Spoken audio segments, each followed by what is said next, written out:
If you're watching this, then there's probably a good chance that you've spent a pretty penny on some EDC style pocket knives. But there are other opportunities to spend some good money on some good quality knives that aren't quite for the same purpose. And I'm talking about some very nice kitchen knives. So I do have a pretty nice smaller collection of some good Japanese made kitchen knives, and I thought I would take a second to look at them today and to maybe see how many other people out there also are into higher end kitchen knives the way they are into higher end pocket and EDC style knives. So these are all three traditional Japanese style kitchen knives, and they have various purposes. We'll take a look at this big guy here. This is a Tsujihiki, and I'm probably pronouncing that wrong, but it roughly translates to meat or flesh slicer.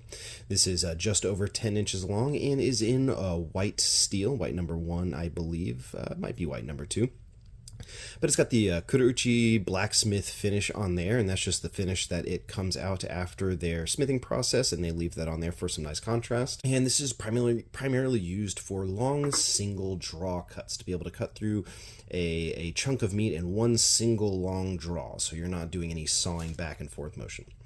Then we'll look at this nice little petty knife here. Now, a petty is just generally a kitchen utility knife, and I think this one is a real work of art.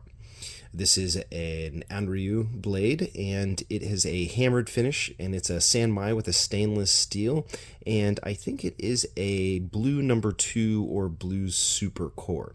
Now we hear these blue and white Japanese steels, and what that literally just means is the color of paper that the steel comes in. They are all high carbon, low alloy steels, and their priority isn't necessarily just edge retention, toughness, or corrosion resistance. On paper, they score very low in those areas. And what these are focused on is actual cutting performance and its stability to maintain a very acute angle and thinness for just food slicing action. And these things come ridiculously thin. For a nice high quality Japanese style kitchen knife, they are extremely thin behind the end. This one came in at about 3.5 thousandths behind the edge, and that really lends itself to some excellent cutting performance.